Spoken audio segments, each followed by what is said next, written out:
Hello, everyone, and welcome to Torchbearer Entrepreneur Visibility Summit. This is part 2 of the Identity Alchemy workshop with me, your host and producer of Torchbearer, Helena Grant.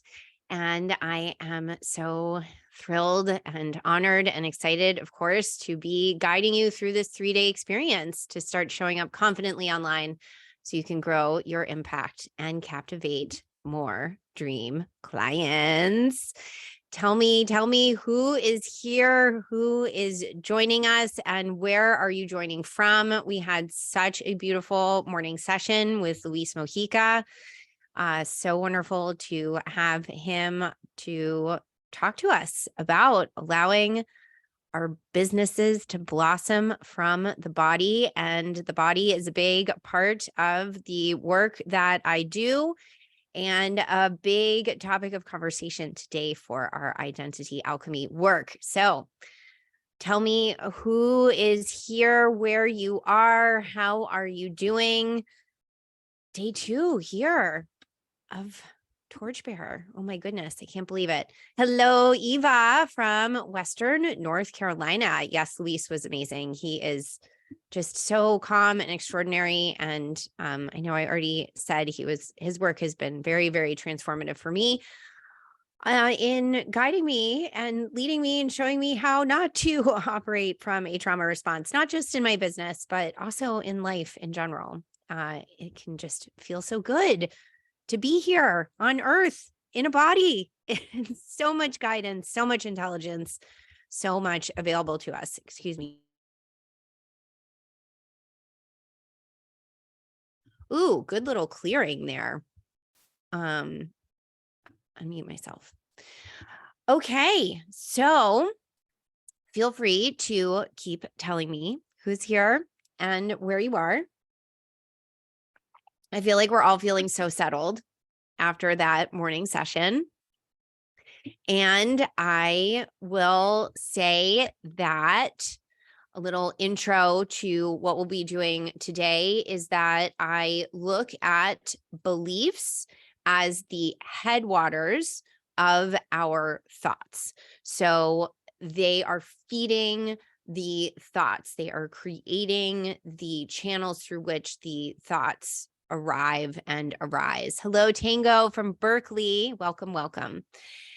And the thoughts that we have then usually create some sort of feelings in our bodies. So we started with thoughts yesterday. And as I mentioned, we're sort of working upstream, going to beliefs and then arriving at identity. But beliefs here are the headwaters of where our thoughts are coming from. And we are going to be talking a lot about a figure that I work with named Eve. Hello, Sylvia from Sardinia. Yay. So nice to see you. And I want to share a story about my first channeling experience. When I was at the very outset of my spiritual awakening, which was very influenced by me coming home to my body.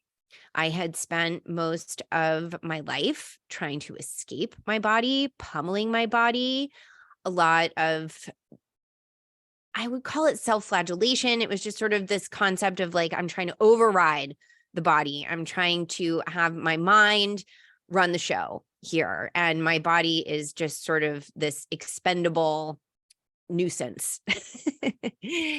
And I had a lot of physical symptoms of dis-ease. And a lot of them came from a childhood of being on antibiotics, always trying to get fixed with what was wrong with me and just treating symptoms, never really underlying causes. And so there I was in my early 30s with a massive sugar addiction, candida overgrowth, and I was, the typical recreational drinking and pot use. And I was a mess. I was having migraines all the time, horrible, horrible digestive issues. I was tired, and I got to the point where once a month I was having 3 days worth of migraines that would just shut me down. My husband thought that I had a brain tumor, and he wanted me to go to the doctor to get brain scans. And I knew that it wasn't something that Western medicine was going to be able to fix. They were just going to keep giving me more pills. And I was already a walking medicine cabinet at that time. And so I embarked upon a more holistic approach, and that was 2017. So a lot of things started falling away in my life. The business that I had at the time, which was working as a stylist, so very focused on the material plane. But I also realized in my work that I was doing so much more than helping people figure out what to wear. I was helping them understand themselves, come into new relationships with themselves. And of course, as I was doing that work with others, I was also doing it for myself and undergoing massive amounts of physical, emotional, and spiritual healing. So once I eliminated the sugar, the caffeine, and the pharmaceuticals, I suddenly had this huge spiritual awakening, and these experiences started happening.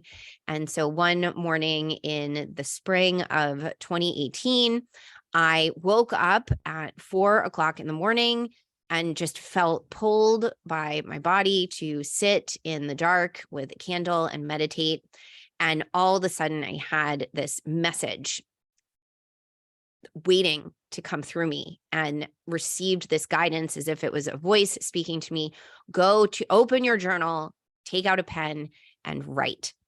And what came through is what I call the Eve message. And I'm going to link to it in the chat. You can find this on my website, but this is my first channeled experience of hearing from what I identified as the voice of God speaking to Eve, saying that you are already perfectly imperfect, and the story that you've been told was just a story, and you are my most magnificent creation as a body, as this reflection of me. And of course, this was a very exciting and also terrifying experience for me to have. It was handwritten, 9 pages. It just couldn't get out of me fast enough. And so you can read and also listen to the audio of that through that link. And so that launched me on a path of trying to understand deeply where this story came from, this myth about Eve and the fall of man.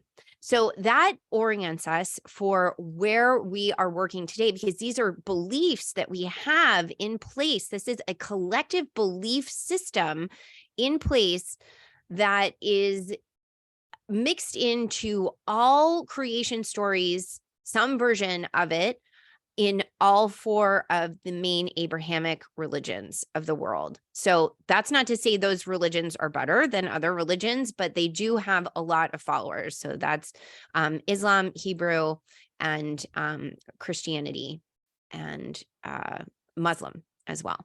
So that is a context that we are working with here, and bringing us to this work that we are going to do on belief cultivation. So yesterday we were excavating thoughts to arrive here at where we can be establishing new beliefs. So I am going to share my screen here, and we're going to do here's the Dear Eve, you can see, and I'm going to pull up. Here we go. It's the presentation, and I'm doing it in Canva today because sometimes we need to just do things a little differently. Oh, here we go. Present. Okay.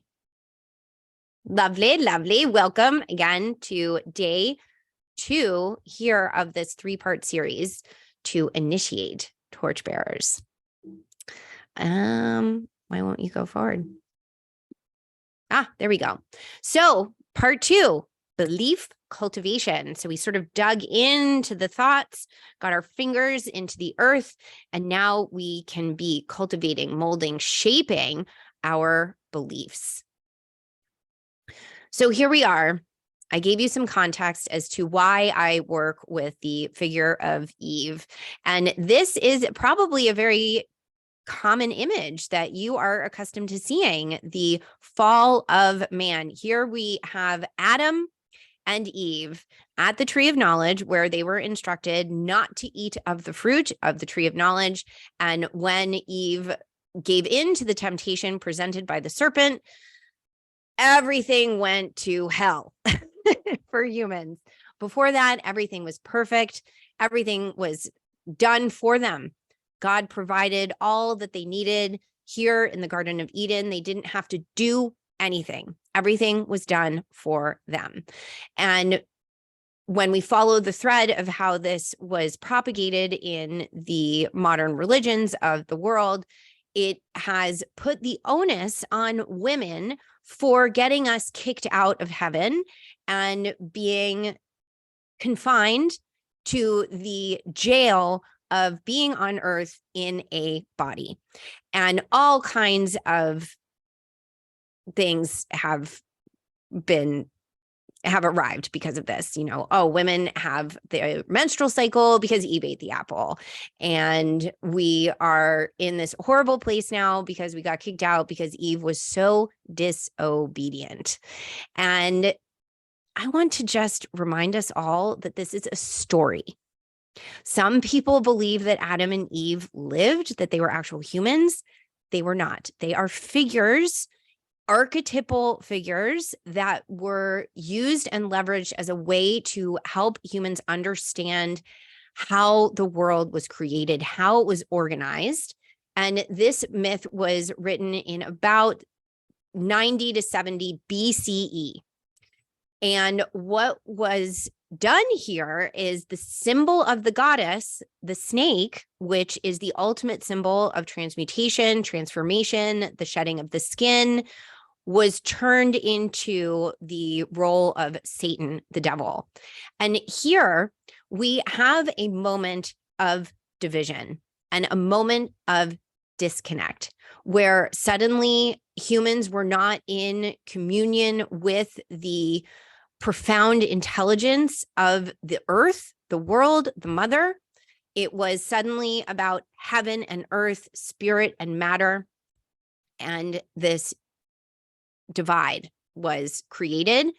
And this is a divide that we are meant to transcend by trying to get by our way into heaven, atoning for the pure sin, the original sin of just being human.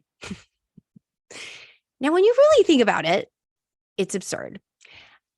Okay, fine. But it is also what is at play here when we are working with our visibility wound, this Eve wound. And it is mixed in with the woman wound, the mother wound, the sister wound, and in particular, the witch wound. And when I say use these feminine terms, I don't mean to exclude anyone at all, but it is this sort of concept of this side of the polarity, the more feminine yin side of the polarity.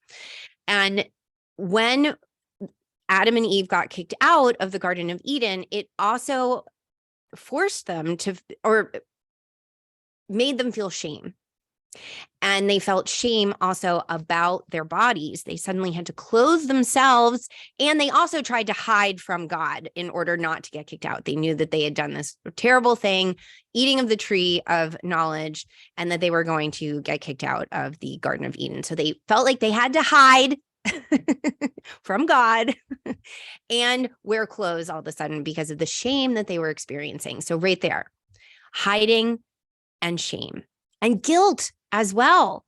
So this is very much at work and at play when you are facing the new levels of visibility that you are being called to, and that are the vehicle for you to be delivering yourself, your message, and your work into the world. So much of it comes back to Eve. And I will call you back to reading or listening to the Dear Eve message that what if Eve was willing to play this role? What if Eve stepped into it with absolute autonomy and authority and knew what was going to happen? What if she was willing to be blamed for the fall of humanity in order to experience this new arrival on Earth? Because if we had stayed in the Garden of Eden, everything being done for you, I know that sounds wonderful and it can be very enjoyable for a short amount of time, but it can actually be incredibly boring as well. So when Eve ate the apple, she created separation between humans and the divine, but she also made it that humans weren't just being created for, they became creators as well. So this division has created issues, of course, but it also gave us so much. It's a tremendous gift that now we get to do the work that we do. We get to create. We don't have to rely on something external to us to create for us. We get to co-create with it. This is the synthesis. This is the healing of the disconnect that we are doing now and coming into communication and communion with the fact that this Eve wound exists. We can be aware of it and we can say, oh yes, that's there, that happened. And now we're going to show up differently. We're going to be doing things differently. We're going to be bringing all of these aspects back together and maybe even reviving the goddess. Because here, when Eve was cast out and took on this mantle of responsibility, she did so much for us at the same time. And it vilified the goddess, vilified the feminine, vilified the body as well. And so we moved into this very masculine, very left brain, very linear, very logical, practical way of trying to view the world, trying to understand the world. Suddenly it wasn't just, oh, the world takes care of me. It became, I want to understand the world in order to control it so that nothing like this happens ever again. Whew, wow, big stuff here. Big stuff. So the Eve wound is at work and at play in so many levels and so many aspects of you and your visibility and also your experience as a human and likely as a heart-centered entrepreneur, whether or not you live right now in a body that identifies as female.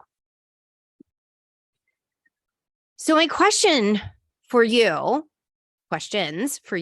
to start us off, what if the body is heaven?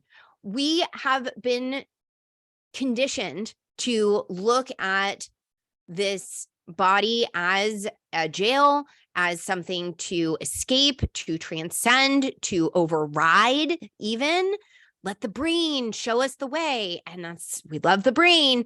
But what if heaven is already right here in the body right now, all the time? Not something that we're trying to get to, but somewhere where we are arriving fully and completely right now. It's always been here.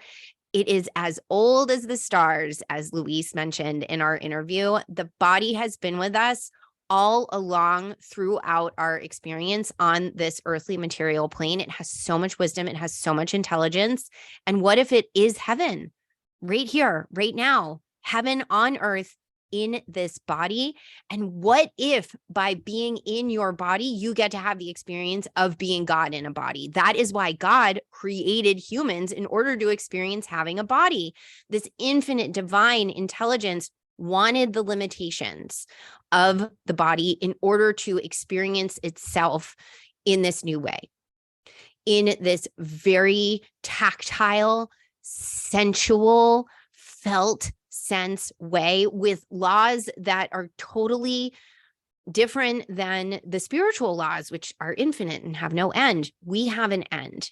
We have a finite ability to exist in this body as you are right now, with a soul that is completely unique to you, but with a body that brings all of the collective intelligence to it, into it, and gives you this unbelievable vehicle for your experience, on earth, both as an individual and especially as an entrepreneur. You get to be godlike in the work that you do. You get to bring people to new levels of awareness and healing and improve their experiences as humans. Oh my goodness, the capabilities that you have, especially now with the world that we're in, the modern technology we have available to us. God is moving through you. The divine is here with you now, guiding you, calling you forward, asking to be delivered through your unique lens, through the vehicle of your medicinal message and the sacred work that you do. And it's right here in your body. So what's the answer? Healing the disconnect. And when we heal the disconnect between the psyche, the head, the brain, and the soma, the body, the unconscious, we create a synthesis. We're bringing these disparate aspects. They were cast away from one another with this expulsion from the Garden of Eden way, way back, many, many thousands of years ago. And here we are now. We are the synthesis, where all aspects work together collaboratively rather than competitively. This isn't one over the other. It's all together, and your body can bring them all together. Your body, your intuition can house your very logical, strategic, practical mind. And that is what can lead you to these new levels of visibility. That's not just being visible and then you go and hide because it's too intense. It's sustainable visibility as well, and a business that feels so beautiful, so nourishing, and totally delicious.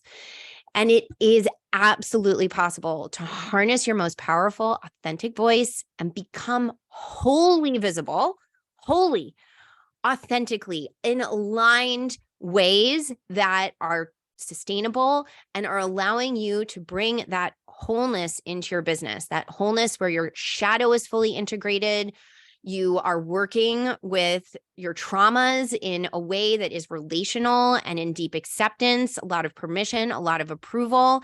And that becomes the foundation of your business, and it is infused into your business in so many beautiful ways. It makes you magnetic to those dream clients, and it creates a confidence that is unshakable and always available to you. You don't have to like rev yourself up to go and do something that you don't want to do. First, you figure out why you don't want to do it, what you could do instead. So many ways to relate with the shoulds, the don't wants, and find the could and the wants, the desires, when you come to this place of being this synthesis and bringing that wholeness into your business. You're just so deeply attuned to your body and attuned as well to the body of your work. There's a reason why it's called a body of work, your intellectual property as an entrepreneur that needs to be coming from this deep, deep place that is so aligned, because otherwise you've got that spiritual connection. You're probably working with people who have it as well. They can sense it if it isn't coming from that place of wholeness. Lots of businesses are not built on wholeness, but what's required of you, you have a different level of responsibility to bringing your full self, full aligned, authentic self into the visibility that you are working to attain. So shadow integration is how we do it, And there are so many different ways to approach integrating the shadow. Again, I look at the body as representative of the unconscious mind, and you have a lot within the unconscious, often referred to as the shadow, that you are not aware of. Your unconscious mind is registering so many units of information. I think it's like 250,000 units of information per second. Extraordinary. And your conscious mind is registering 40 units per second. So look at that disparate connection between, it's just so disparate between the two. 250,000 per second, versus 40 per second.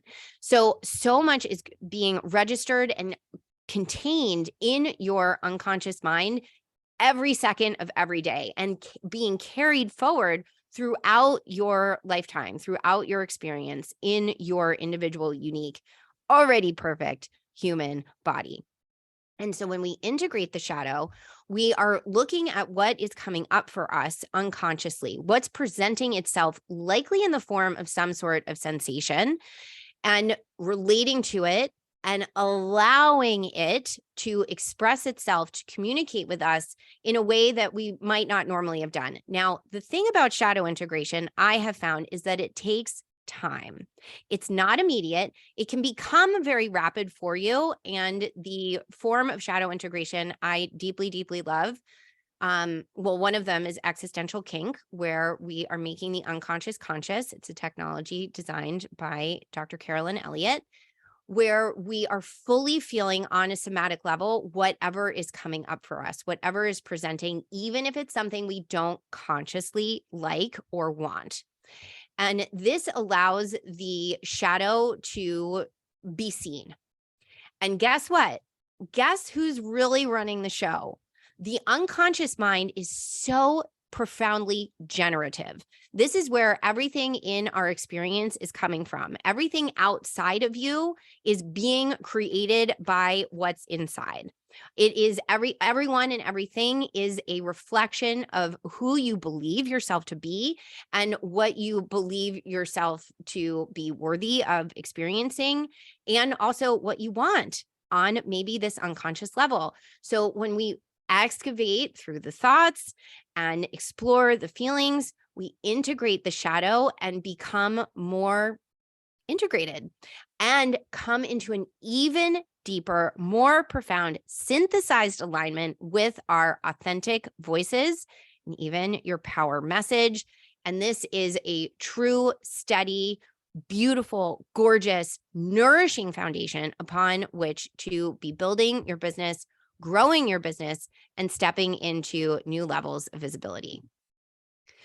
So one of the first steps that we're doing here today is lovingly relate to the collective trauma that was created by this Eve wound that was put in place. So let's bring some color to the Eve wound. Let's look at it and say, oh my goodness, this is not something to be afraid of. This is not something to deny. This is actually maybe even something to say, oh, that's too bad. A lot of that happened. But what if we could also celebrate it? What if we could say, oh, yes, that did happen. That story was written. A lot of atrocities, yes, were propagated because of it. But now what do we get to do with it? Now, how do we get to leverage it? How do we get to step into being this new version of Eve that is like, oh yeah, I did that. I was a rebel. I ate the apple. Thank you very much. You're welcome. Because you're here, you know that it's no longer safe to be like everyone else. And something big that also occurred with this Eve wound is that humans were taught that they needed to obey. Again, this comes back to the disobedience of Eve. So Eve was disobedient. It got us kicked out of heaven. And here we are in this jail on earth in these bodies that are dirty, messy, and bleh. So this created the goody-goody, right? That we have to be good. We have to obey. And because we, as this result of Eve, got us kicked out of this perfection that was already in place, we created this imperfection. We need to be perfect. We are trying to compensate for what Eve did in this disobedience. So first of all, right here, right now, I want you to claim that you celebrate Eve. Yes, she ate the apple. Thank God. We love you, Eve. Way to go. And now, okay, why do I feel like it's so hard to be visible? Why am I so afraid to show my crazy, my weird, my messy? Because I'm trying to be perfect, because I'm trying to overthink everything, because I'm trying to appease people outside of me. I'm trying to get approval, and I am just trying to be good. Eve was so bad. I'm trying to be good. I'm just trying to be the good version, the goody that's going to get us all back into heaven, at least, or maybe I'm going to get back into heaven. Well, again, heaven is already here, right now. We don't go anywhere when we leave these bodies. The energy just gets recycled. So you never again get to have this experience as you are right now. And you, as a spiritual, heart-led, torchbearer entrepreneur, are not here to be like everybody else. You are not here to blend in or be the goody that isn't seen and is not ruffling any feathers. This is what is going on with, oh, I'm just so scared. It's because of how this story of Eve has been translated into our belief vernacular. And right here, right now, we are cultivating new beliefs. Eve ate the apple, and I am now Eve. You are Eve. And you are not here to be like everyone else. You are here to stand out, to be a rare bird, for people to recognize you, to have brand recognition, for people to know what you do, how you help people. And that in and of itself is so deeply magnetizing to all of those dream clients that you are hoping to be working with going forward. So I want to know, who is on the other side of the goody? I'm going to stop sharing so I can pop into the comments here. Ooh, yes. Amazing. Sally Meredith says, ooh, I love that. She made us creators. She made us creators. Celebrate Eve. She made us creators. She gave us so much to work with. And again, I think that this was an agreement between Eve and God. It was like, this is what's going to happen. And it's going to be painful 2,000 years or so, maybe a little more. But there's going to be this huge awakening. You're going to come back as the goddess, and you're going to have all these forms, and it's going to be this amazing renaissance. And Eve, are you on board with it? And she was like, oh yeah, 2,000 years. That's like a blink of an eye. It's a blink of an eye. In the age of the universe, 2,000 years, we can handle that. So Meredith, I love that. You are on board with the celebrating. Sally McGrew, yes, I get it. That apple was delicious. Adam, have a bite. Adam, look at what we can do. And actually, what if God wants this for us? He doesn't want to keep giving us everything. He wants us to have autonomy. God, and he, she, him, it, we, them, they, God has many names, and we are coming back to the realization that God is non-binary and a collective. And yes, and she shares all the beauty of the garden with Adam. Meredith says she exercised free will. We have free will because of Eve. Everett giving me the heart. Thank you. I love the hearts. The beating heart. So I want to know, there's been this propagation of the story of being a goody. And I was just reading something last night about, I think it's the book. It's about girls who code. She started Girls Who Code. She wrote the book about being brave. And when you get girls and boys in a room to go code, the boys are like writing code. They're not worried about taking the risks. And the girls are sitting there with blank screens. And it's not because they didn't write code. They were writing it and they were deleting it because they felt like it wasn't perfect. You are already perfect as you are right now. Take the risks. Eve took a risk. She ate that apple. She made us creators and said, here you go. Free will. We get to be here on earth. We don't, the Garden of Eden, guys, it's boring. You don't get to do anything. You don't get to have a body. And this is the awakening, the spirit world, the reanimation of our world around us, our universe. It's saying, I'm here. I want to move through you. I'm so alive, and there is no end. What is an end to is the body, the time in the body, this body. You're going to have another one. Your energy is going to be recycled. But right now, you get to have this free will. You get to shape your world, your experience, and you get to do it in all these ways. including online business. Here are all these gifts. Here's all these technologies. Here you go. Go play. Maybe eat an apple while you're at it. Sylvia says, a few years ago, I changed the black sheep of the family label into the holistic sheep of the family. Yes. Oh, Sylvia, that is so, so beautiful. Okay. So this is where we have the goody, the perfect girl who's trying to atone for the sin of Eve that made everybody sinners. Now we're like, Eve, we love you. Let's party. Who's on the other side of the goody? You have been programmed to be a goody, to do things perfect. And if you can't do it perfect, you shouldn't do it at all. This leads to your procrastination, your self-doubt, and you just trying to be a good person. You don't want to upset anyone. You don't want to ruffle any feathers. You don't want to be too weird. You don't want to be too crazy. You don't want to be messy. You want to be the goody. You think you have to be the goody. Who's on the other side of it? Who is on the other side of the goody? Tell me in the comments.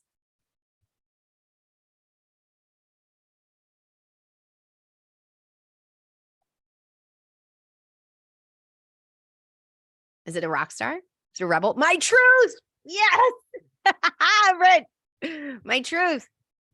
Amazing. What else? Who else is on the other side of the goody? My truth, Everett. That is so beautiful. He, they. Yes. My truth is on the other side of the goody. Rockstar, rebel, revolutionary, renaissance maker, wisdom keeper, paradigm shifter. Oh, Sally. But Sally says, I can't believe you are openly talking of this issue that I have understood for a long time. I am now writing a book called Shistara, the big shebang. I so love that. Yes, from the creator within me is the creator in you, and let the beauty more beauty. Yes, Mary. Oh, freedom is on the other side of the goody. Freedom and truth is on the other side of the goody. My authentic self, says Meredith. Yes. Amazing. I love this. Yes, freedom and truth, says Sally. Freedom and truth. And authenticity. And that is the authenticity, the alignment with the authenticity, the freedom, the truth, the authentic self. That is so magnetic. That is illuminative for people. You will illuminate yourself from that place. You will illuminate others. Oh, there's a big release that wants to come through around that. I needed to burp, but it didn't come to completion. So let's do a little body work here. Okay. I want to know. I'm going to interpret it for me, but you do it for you. When your body experiences truth, and maybe you can close your eyes and do this, how does your body want to move when you say truth, my truth, my truth? And maybe you can do the words and do the movements. Maybe there's a little dance that wants to happen. My truth, my truth. Where is that living in the body? What does it feel like? How does it want to move? Truth. Oh, truth. Yes. I'm feeling it. Okay. Truth. And then freedom. Freedom. Freedom.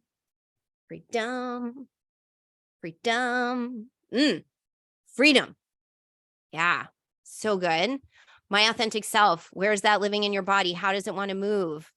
I'm feeling like a authentic self. Wow. And maybe you want to look away from the screen. Don't watch me. Don't follow me. You can if you want, if that feels good. Authentic self. It's like full body shake. I'm shaking out my feet. You know what? Let's get up and do it. Authentic self.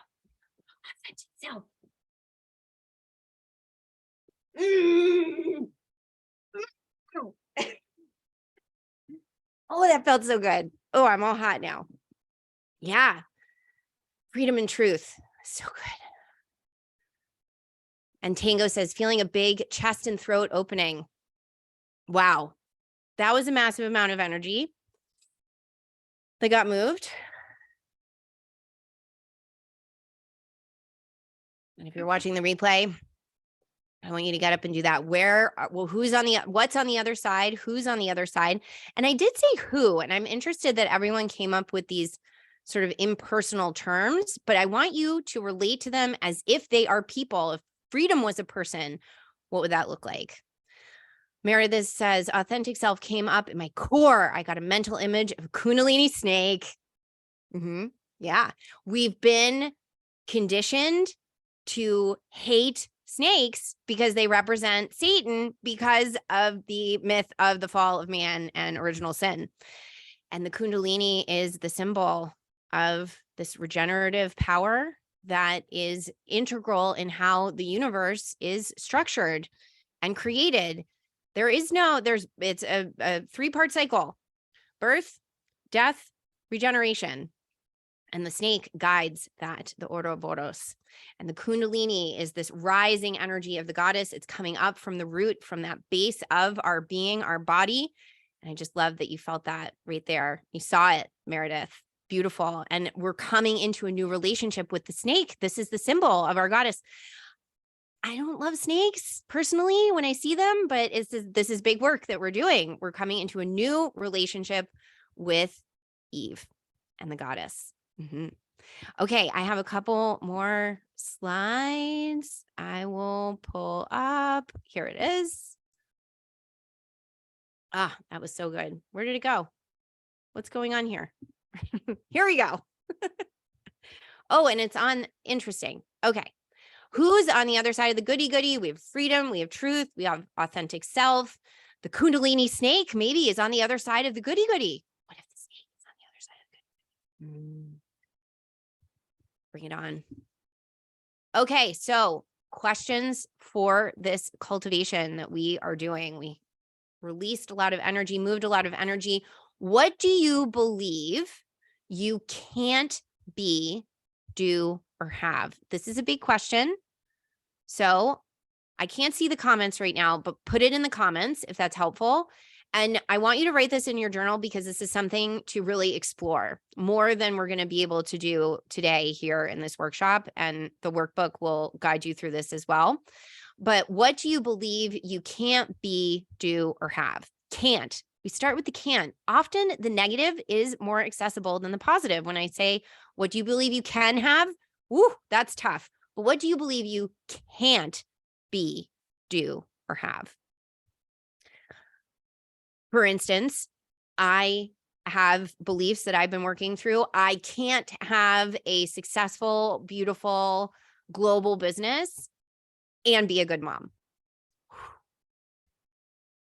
Not true, but it's a belief that was there for a very long time that I thought I had to give myself wholly and completely to being a mom, and that was going to be at the expense of the business, or the business was going to be at the expense of being a good mom. And I can assure you, I'm doing both with delight, ease, and a lot of fun as well.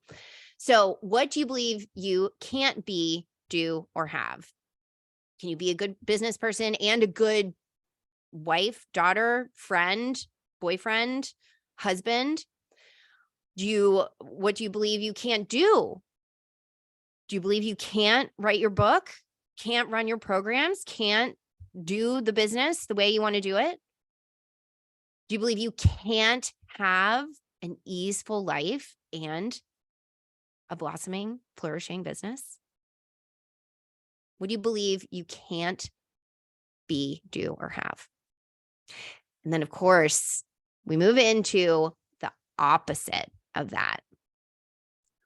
Now, and you don't have to go straight to the can, just reverse the can't. So I can have a successful, flourishing global business and be a good mom and have fun with my children. And we can do, again, the piece of paper, you can divide the line. What can't you be, do, and have? And then the opposite. And now this question, what if you could be that person that can be, do, and have all those things you believe you can't be, do, and have. What if you could be that person? Just what if? Love my what ifs. Just a little bit of curiosity, a little bit of play, a little bit of exploration here. What if you could be that person? What if you could be that person? What would that feel like to be that person that can be, do, and have everything that you believe that you can't be, do, and have? What would that look like to be that person? What would that look like? What would that feel like? What would that look like? Beautiful. Anything you want to share in the comments, pop it in there. I will be in shortly. But I want to bring us to this next question. How would you being more visible contribute to you being that person who is doing what you want to be doing, having what you want to be having, being who you want to be? How does visibility tie into that? How does it contribute to you becoming and being that person?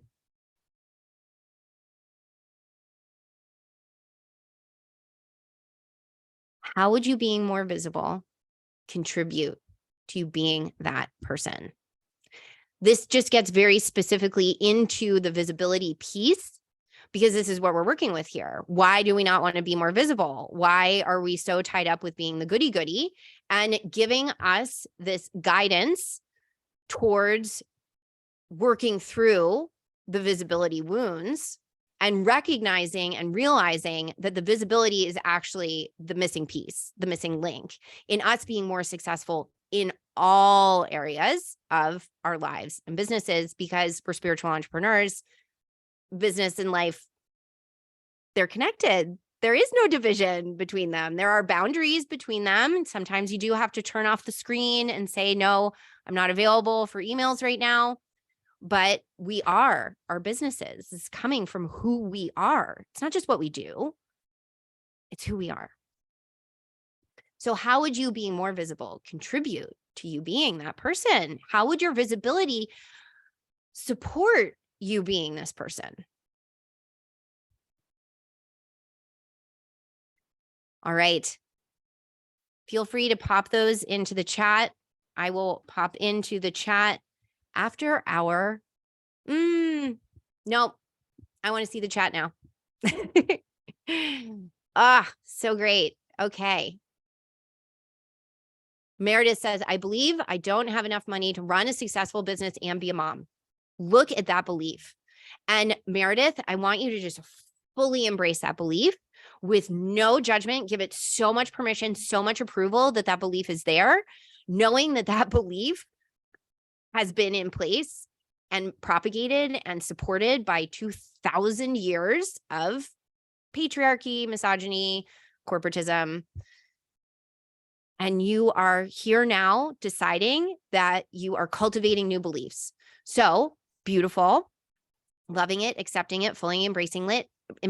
And now, Meredith, what's the opposite of that belief? What's on the other side of that belief? What exists simultaneously with that belief that we could call a new belief? But again, we're cultivating the belief. We're not changing it. We're just relating to it differently so that we can see it differently, work with it differently, and initiate a new flow from the headwaters that beliefs are. Sylvia says, I can't be a successful animal communicator and have a safe relationship with the partner. Wow. Okay, so we've got some safety here. And first, right off the bat here, Sylvia, is I want you to start exploring creating safety in yourself as an animal communicator. This is soul level work that you're doing, and you feeling so secure, so safe in that. I love animals. And then also, Sylvia, what's the opposite of that? What's the other side of that belief that you can't be a successful animal communicator and have a safe relationship with the partner? Safe relationship with the partner, where is that coming from? That's going to come from first the safety with yourself, your relationship with yourself, cultivating that. Eva says, can't write my book I started. Oh, I so relate. I have been writing a book for, oh my goodness, we're going on 4 years, various phases of completion. I do have a manuscript now, but deeply identify with can't write the book I started. I can organize my notes for my editor to complete my book. Wow, Eva, right there, you got it. You're on the other side of the belief. You've cultivated a new version of that belief, and it would feel like ease and confidence. Eva, where is the ease and confidence in your body right now? So where does the I can't write my book I started, and then you've connected through that. I can organize my notes for my editor to complete my book. Brilliant. And now where is the ease and the confidence? Where's the Eve? Where's the ease? Where's the ease there? Eva says, being more visible needs more confidence, and I don't give a fuck attitude if people don't like what I do. Love that. Meredith says, I will receive the energy I need to have a successful business and be a mom. You will receive the energy. You will cultivate the energy. You will replenish yourself so that you have the energy to be a successful business person and be a mom. I want to circle back on Eva's too. Being more visible needs more confidence, and I don't give a fuck attitude if people don't like what I do. Yeah, Eva, really embodying the don't give a fuck attitude right there. Totally magnetic. Actively try and repel people from you and your work, because there are going to be people that need to run from the hills. Not everyone is going to be for you. And that is wonderful. That is great. Actually, fantastic. Bring it on. You're allergic to me? Go for it. We talk about this in Eugenie Schultz's interview, Technicolor Priestess, from yesterday. Definitely go check that out. Really embodying the don't give a fuck attitude. Embody it, live it, be visible, being the don't give a fuck attitude. Visibility. So Sally says, visibility is everything in elevating myself physically, mentally, emotionally, and spiritually. I use the excuse of too many others to take care of, articulating my truth. Ooh, so Sally, articulating the truth, amazing. Visibility. So I'd love, Sally, for you to focus on one aspect of what you say visibility is going to result in this elevation, that you can focus on, and that's maybe more within your control, like feeling elevated mentally or emotionally. And then all these other things are going to arise from there. And also, Sally, big work here around boundaries. You're giving yourself away to other people in order to avoid the sensation of the work that you do and being visible doing the work that you do. So other people become this wonderful excuse. I have to take care of other people before I can take care of myself. You need to eat your apple. And you come first. Nobody exists without you. And you depleting yourself is really not benefiting anyone. You're not helping anyone doing that, prioritizing them. People can be a priority, but you're the top priority, and the work you do is a top priority. Like, this is life-saving work, whatever it is, whatever form it's taking, whatever vehicle modalities you employ, you're saving lives. You're changing the world. And again, I'm going to call your attention to the fact that we have limited time here, very limited time. So that doesn't mean all of what you do at the expense of your relationships. Absolutely not. But what you do is an absolute priority. It's absolutely needed. The more of it, the better. And the more visible you are, the better off everyone's going to be. Sylvia says, thank you. Meredith says, something just came up that part of me wants to help people and the other part wants to just be left alone. Meredith, your alone time is going to be so important for you. I want you to have just really precise, violently loving boundaries around your alone time. Every day, maybe more than once a day, you're like, everyone away from me. I'm going to go sit in a dark closet, whatever you need to do, whatever alone time means to you, totally disconnect, because that's where you're going to find not only your replenishment and your nourishment, but your amazing ideas, your motivation, your excitement. alone time, 100%. I'm cognizant of the time here. It's almost 12:30, and we haven't done our meditation yet. So if you can stay, wonderful. We have a little bit more space today because we do not have the 1 p.m. live session, and I'm feeling the energy, so I'm going to keep going. But if you do need to go, please feel free. There will be a replay. So Meredith, yeah, part of me wants to be left alone. Part of me wants to help people.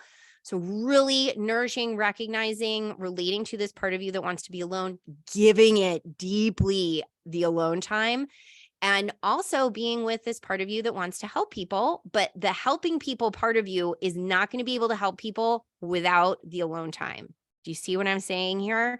Are you hearing me, Meredith? Is this landing? Tell me, tell me. Eva says, in my back is the ease. Beautiful. Really breathe into that. Feel that in the back. Feel the support of that too. This ease has your back, Eva. You can just relax into the ease in your back at any time. Anytime you need it, the ease is there. Iram says, I am not smart and cannot be loved. Oh, I want you to really love that part of you that feels that way, that thinks that believes that, Iram, and tell me what the opposite of that is as well. Eva says, yes, yes. Everett says, what did you just recommend from yesterday for cultivating the DGAF attitude? Yes. Eugenie Schultz, she's the Technicolor priestess.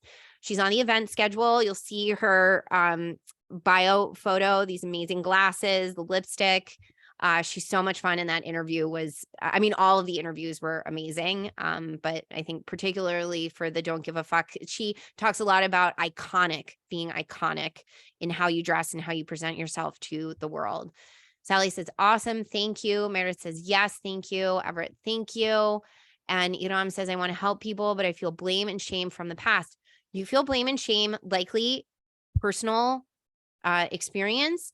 And this is also the Eve wound at play here, because it's not just women, it's humans in general. We feel blame and shame that we got kicked out of the Garden of Eden and we defied and disobeyed God.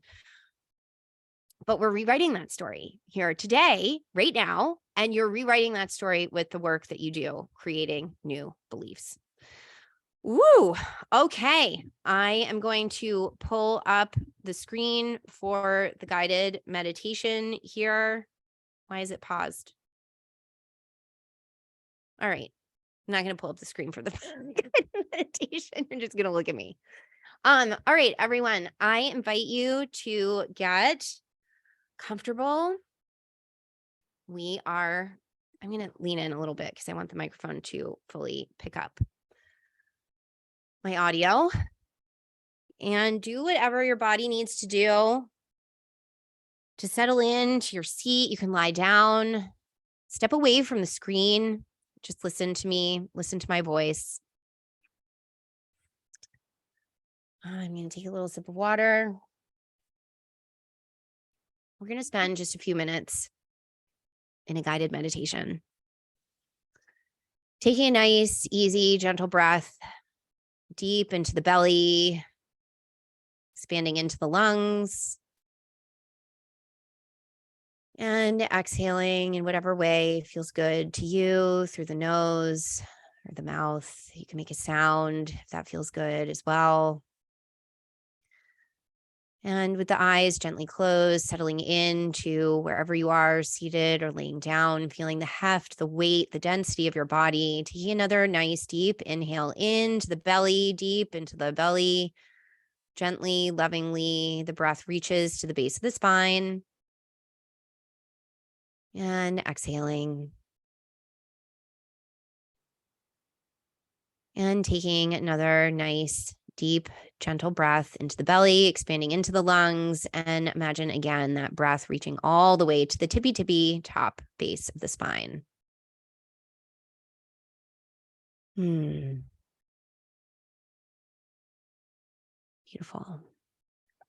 Now fully, deeply settled into this present moment, listening to the sound of my voice, not trying to get rid of any thoughts or change anything about what you're thinking or feeling, just noticing slowing way, way, way down with whatever is coming up for you, arriving fully and completely here in this moment. And as you arrive fully and completely, wherever you are, feeling the heft, the weight, the density of your body, so supported by your seat, floor, the bed that you're lying on, I invite you to imagine that you are at the top of a flight of stairs. You grasp the banister as you begin descending the stairs, down, down, down, one by one, gently descending all the way down to the bottom of the stairs. And here, arriving at the bottom of the stairs, you see a door. You open the door, and on the other side of the door, you find yourself on a beach facing the ocean. It's a beautiful day here on the beach, the ocean. And you arrive at the edge of the water, the gentle waves lapping up onto the shore, your bare feet in the sand, looking out to the sea, sunlight sparkling on the water. And as you do, watching the sun sparkling on the water, a sea turtle arrives nearby. And this is just a beautiful, welcoming sea turtle. And you know that you're being invited to grasp its flippers and go for a ride through the ocean. And so you grasp the flippers of the sea turtle, and it carries you quickly, swiftly through the water, transcending time and space. You're able to breathe even underwater, moving fast through the currents, traveling on the back of the sea turtle. So transported, delivered now to an island, a beautiful tropical paradise. It's so lush everywhere you look. There's vibrancy in the colors, flora, fauna. Maybe there are animals that you see. You feel so at home and so welcomed, enveloped in the energy of this island. And the sea turtle deposits you on the beach. You walk barefoot up the beach, arriving at a lagoon, a beautiful, magical lagoon. You begin to walk around the edges of this lagoon with a beautiful waterfall cascading down into it. And as you walk around this beautiful lagoon, you feel called to move towards the waterfall, just watching the water falling into the lagoon and just hearing the sound of the waterfall. You feel deeply, deeply cleansed across all planes of your existence. Emotionally cleansed, mentally cleansed, spiritually cleansed, physically cleansed. And here you are, watching the waterfall, continuing around the edge of the lagoon, and you feel called to move up to the top of the waterfall, climbing as you do to the top of the waterfall. All the steps are laid out for you. Everything you need is right there, whatever you need to grasp for your hands to keep moving up towards the top of the waterfall. And here at the top of the waterfall, you see a small river, a beautiful river that's feeding this beautiful waterfall that did so much to cleanse you on every level, on every plane, in every way. And it's just a gentle river. It has a beautiful flow to it, wonderfully structured banks holding it, containing it. You begin to walk upstream. Upstream along the bank of this beautiful river that feeds to the waterfall, that feeds into the lagoon, that feeds into the ocean. You're just following, meandering through this paradise, this tropical paradise, noticing the flowers, noticing the trees, noticing the temperature on your skin. It's just so perfect. Everything is so perfect. You feel so good and so at ease as you continue walking along the banks of the river, following it upstream. And as you follow the river upstream further and further, it begins to get smaller and smaller, becoming more of a stream as it becomes smaller and smaller. And there's less and less water flowing, but it's still flowing. And you continue to follow it until you arrive at a little spring. A little spring here in the heart of paradise, where the water is arriving from the center of the earth, crystalline and beautiful, and springing up, endlessly abundant, always coming, always arriving. And you see this tiny little spring is what is feeding the stream, the river, the waterfall, and being fed into the ocean that you just traveled through to arrive here, this beautiful paradise, this island. And as you experience this little spring, recognizing its incredible beauty, its extraordinary power, the aliveness of this spring, you notice a tree nearby, a beautiful tree with its roots exposed, reaching deep into the earth. Just acknowledging this tree as a friend, a counterpart to you, an intelligence all its own that takes what you don't need, what your body expels as waste, carbon dioxide, and uses it as food and gives back to you the one thing you cannot live without: oxygen. And just being in this relationship that is inherent and will forever be an aspect of being human, this relationship with the tree. As you are breathing out, the tree is breathing in. And as the tree breathes out, you are breathing in, this incredible cycle happening all the time, but in very close relationship here. As you witness this tree, see this tree here nearby the spring. And as you are here breathing, allowing the spirit of the tree to move into you, through you, become more part of you, you see what you recognize as the goddess. She presents herself in many ways, and whatever way she shows herself to you is exactly right and exactly perfect.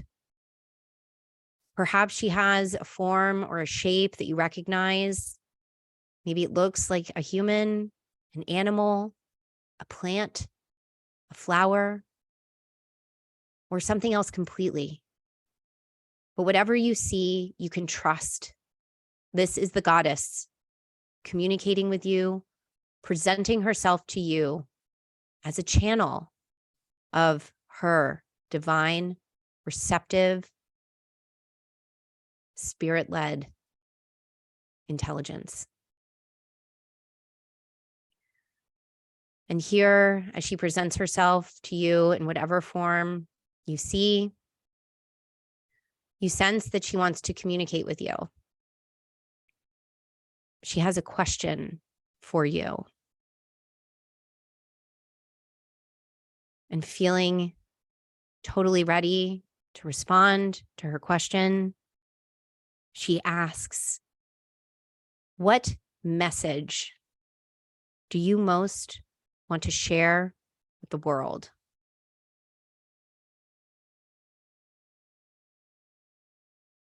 allowing the response to arise from deep within your body, deep within the roots of the tree that are within you. The message bubbles up like the stream coming from the earth. Perhaps it's words that come, an image. Maybe it's even a smell or sound.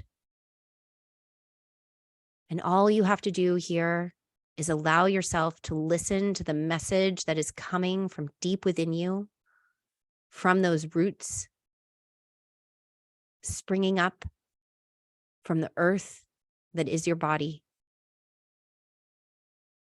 What message do you most want to share with the world?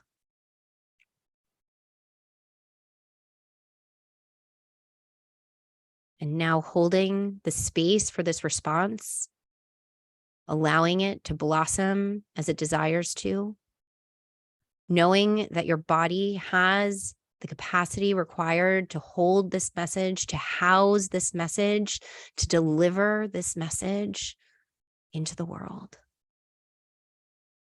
Allow this message, in whatever form it took, to take root in your body. Wherever your body wants to hold this message, allow it to arrive there fully and completely now. Noticing where in your body this message now lives, allowing it like a beautiful seed to take root in your body.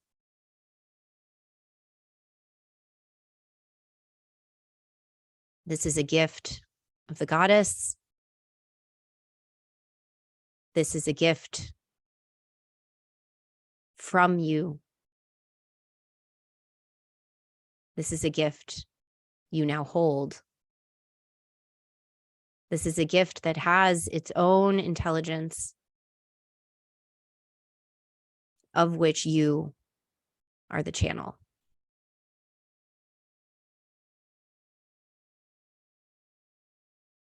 And now feeling profound gratitude to the goddess here at the tree, the stream, who has helped you access this information, this message, this gift. Thanking her for being with you today and always. Knowing that she is always with you, guiding you here at the headwaters of expression.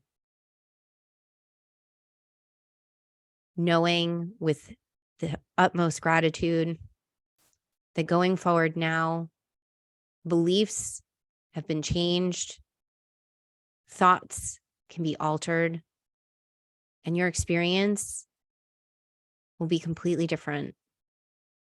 A whole new lens is now available to you with the seed that you hold and the experience that you've had here at the stream, at the tree, and with the goddess.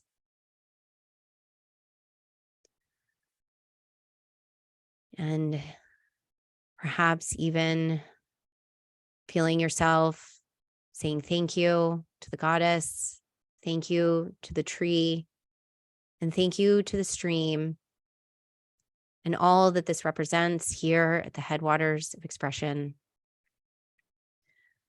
Knowing that you carry forward with you in your body everything that this experience entails, knowing that you can always return. You turn to walk back down the stream, away from the spring, following the stream that then gathers speed and more waters flow into it, becoming a river. And the river leads to the waterfall. And you descend alongside the waterfall, walking along the edge of the lagoon, arriving now at the beach where the sea turtle awaits for you again to carry you back through the ocean, a wild, glorious ride where you feel so exhilarated and ready to return.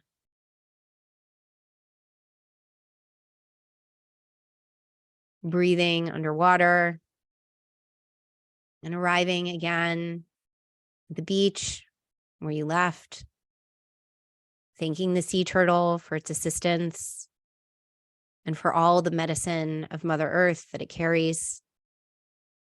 You walk along the beach, returning to the door and arriving back at the base of the stairs. Grasping the banister, you begin walking back up the stairs, one by one stair after the other, slowly, deliberately, but feeling so much delight and ease in your whole being. And as you arrive the final 5 stairs, going to count back from 5, feeling so good, so relaxed, and 4, knowing that all the information that you accessed here in this meditation is readily available to you at all times. And 3, knowing you can always return and come back to whatever was here. And 2, beginning to feel again the heaviness, the heft, the density of your body here on the material plane. And 1, eyes wide open, feeling so good, so relaxed, fully awake, doors open, and ready to be back here on the material plane.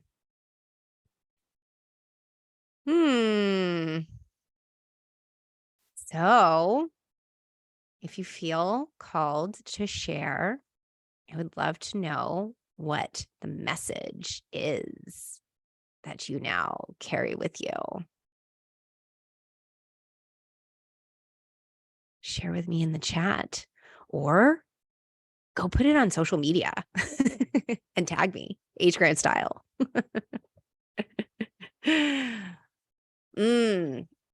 Stretch, move the body, drink some water or some tea. I see everyone is here with me still. This was a beautiful session. I'd love to know what your message was. If you didn't receive anything, that is okay too. You can always go back. There will be a recording.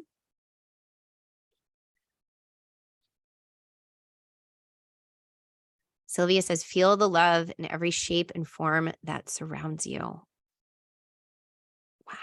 Sylvia. Beautiful. I love that. Feel the love in every shape and form that surrounds you. Love is everywhere. It might just be coated, covered, defiled a little bit, but we can always find it. And we can always feel it. We can always feel it. Mary says, wow, my message was beauty is truth. And we all have access to it at all times in all forms. Beauty will save us. Mary. I feel like the angels are singing right now. I'm teary. Beauty will save us right there. Yes. Mary, where do you feel that in your body? Beauty will save us. Where's that living in your body now? Meredith says, I saw healing from people, the planet. I guess the message is we can heal from anything always. Oh, I love that, Meredith. Let that blossom for you. Olive says, wow, sound will heal and my voice is a healing channel. Olive. Ah! Yes. Sound will heal. Boom. And my voice is a healing channel of that healing. Sounds like some really nice beliefs that we have now. Mary says that beauty will save us lives in the heart and solar plexus. So good. Yes. So good. You can shine now, Mary, from that place. You know that it lives there. Beauty will save us right there in the heart and the solar plexus. Can open, expand, and shine from there. Eva says, I kept getting the message to work within the intersex community. Yes, not in a political or medical way, like is all that seems available, but helping people become the amazing magical beings that they are. Alleluia. Amen. Aho. It is so. These are so beautiful. My goodness. So beautiful. Beauty is everywhere. Beauty will save us. Your voice is a healing channel. You are already perfect. Let's celebrate Eve. My goodness, everyone. Thank you so much for this beautiful, beautiful session. Take some time, drink some water, eat something delicious. Ooh, Maria says, no matter what is happening on the outside, they can always connect to the place, peace and spaciousness at the core of their being and experience the wisdom of their own heart. Right there. Experience the wisdom of your own heart. Mary says, thank you. Thank you so much, everyone. I want to know tomorrow, I hope you'll come back tomorrow, how this evolves for you, these new beliefs that you have created. This concludes day 2 of the Identity Alchemy Workshop. We will be back tomorrow at 10 a.m. Eastern for Identity Celebration. We'll be doing another guided journey at the end of that, digging in a little further, a little deeper, blossoming even more. And celebration is something that is deeply, deeply missing from our lives, our work, our society. And so I am celebrating you being here, and I can't wait to celebrate you even more tomorrow. And we have some incredible interviews today. As always, another 6 pre-recorded interviews airing. You probably have emails in your inbox leading you to those. We have some tech issues that got fixed. So go enjoy those, integrate a little bit. And in about an hour and 10 minutes, we will be back with Marie Mabuni, Dr. Marie Mabuni. She is a medical doctor and a shaman. She's so amazing, and I cannot wait to interview her. So we will see you for that, right? No, it's at 3 Eastern. So sorry, 2 hours. I can't do the math right now. I'm sorry. I'm not back on the plane yet. 3 p.m. Eastern, whatever that is for you. It's on the event schedule, and you'll be getting a 30-minute reminder. So don't trust my math right now. Trust me in all the other ways. Oh my goodness. So much love to all of you. You're all so, so beautiful. Thank you for sharing this space with me. Thank you for being here for Torchbearer. Thank you for being torchbearers. You're already perfect. And I will see you later today as well as tomorrow morning. Bye, everyone.